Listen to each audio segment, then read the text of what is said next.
Welcome to The Last Track, where we help people showcase the last track of their life story in their final wishes. I am your host, Brian Norris, the co-owner of Bateman Funeral Home in Newport, Oregon. Just like a song can bring you back to a day, a time, and a memory, so too can a well-planned service.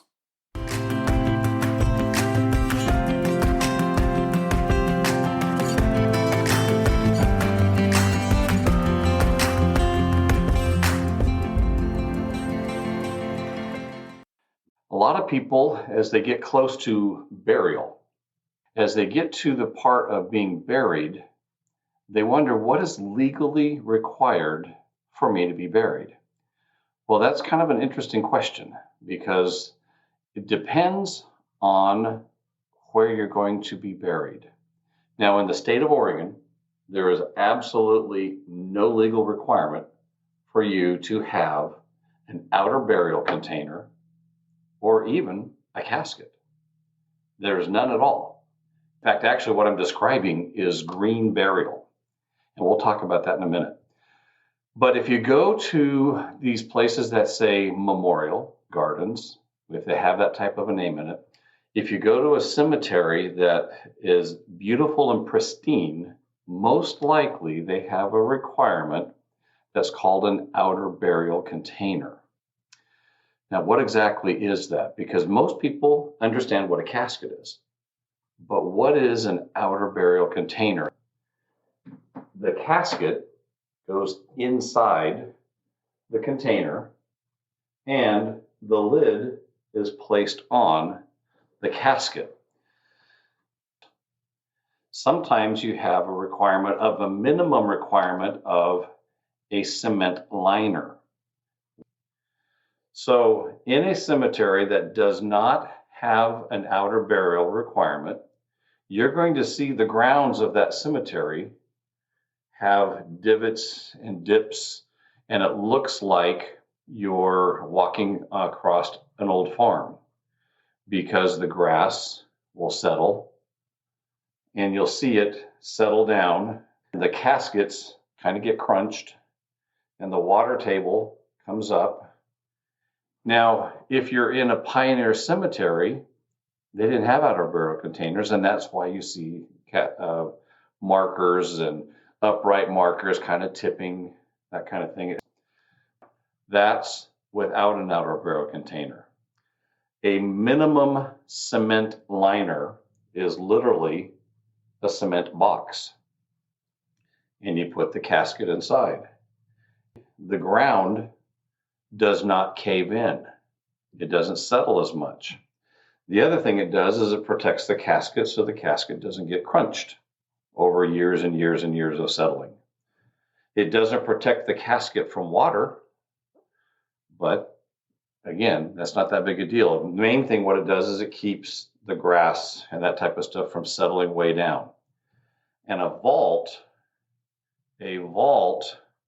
protects the casket, keeps the ground from settling, keeps the water out. Now, a vault is generally guaranteed for 100 years. Nobody is allowed to say forever. I mean, you think of the pyramids, okay?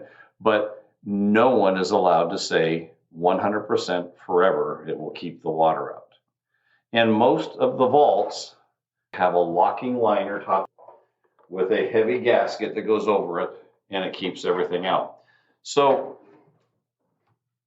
if you're going to a pioneer cemetery and they don't require anything and you don't care, it doesn't really matter.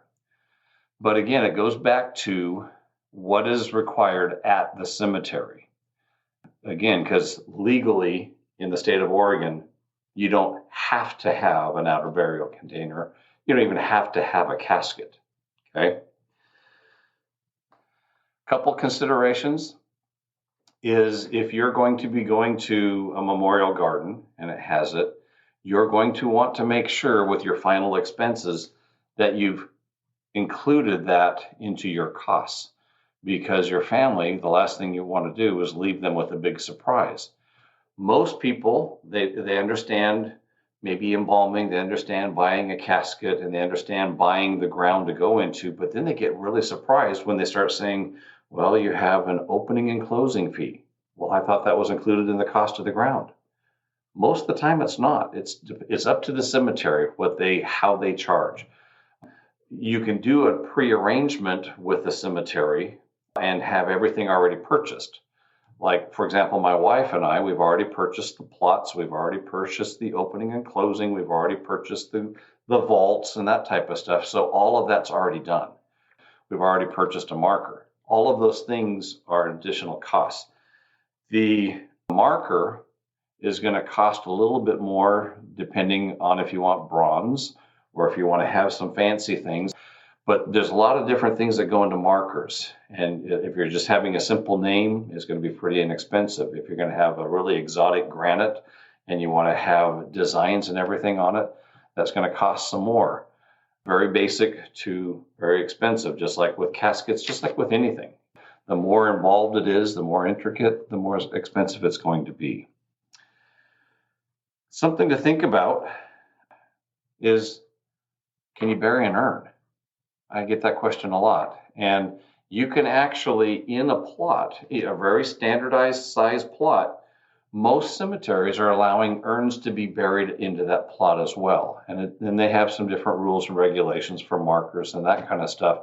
But like in our cemetery in Lincoln City, if you're going to be buried in an urn, it needs to be what we call probable. So it has to be like a brass urn or a granite type of an urn, marble urn.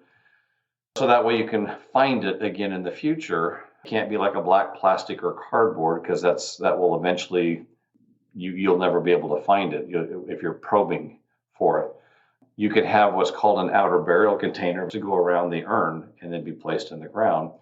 Normally what we do is where the marker is, we place the urn under the marker, so that way we know when we lift up the marker, usually centered in that area is going to be where the urn is going to be found again. That way we don't accidentally dig it all up if we're digging a spot for a full casket to be buried.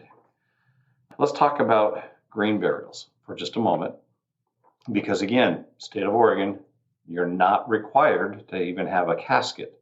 It's the cemetery rules and regulations that are dictating what and where you can be buried. Some cemeteries will have a whole green section, and the rest of the section is not. And so you need to ask those questions when you're going there. Biodegradable urn. What is a biodegradable urn? Like I mentioned before, cardboard, that can be biodegradable. There's like a paper mache urns that are very biodegradable. And some places you can even open as you bury the spot, you can pour the ashes out and then put it back in. You don't even need to have an urn. And that's where you can be buried. You can have, as far as a full body burial, there's shrouds, kind of like a sheet, that are made out of cotton, very biodegradable material. And then you just tie the sheet on, and it's a shroud. And in fact, you've seen some of those probably on TV where they're like mummies and then they're wrapped in it. Well, that's the same type of thing where you're wrapped and tied into a biodegradable sheet. Wicker baskets, that type of thing. We have buried people in wicker baskets in green burial cemeteries in Lincoln County. No outer burial container, nothing. It's just buried right there in the ground. If you want to find out more, or if you want to see more, take a look at there's going to be a link with a video, and you'll be able to see what a green burial looks like. Please forward us to other people that you think might like this information. Hopefully, this has given you some good information. We have more information on our websites as well that you might want to take a look at.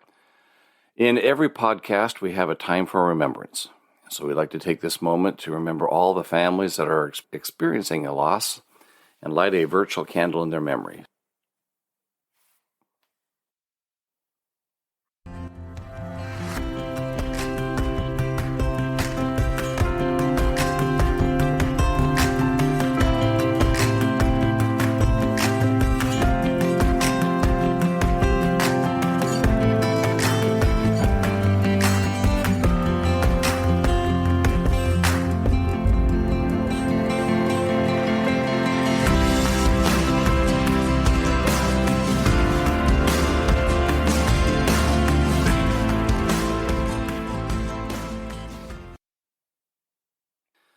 This has been The Last Track. I'm Brian Norris, and you'll find more about Bateman Funeral Home on our website at batemanpacificview.com, or you can visit us on our Facebook page. If you have any questions or feedback about today's episode, please give us a call at 541-265-2751, or you're welcome to send us an email, info@batemanpacificview.com, and we'd love to hear from you. Make sure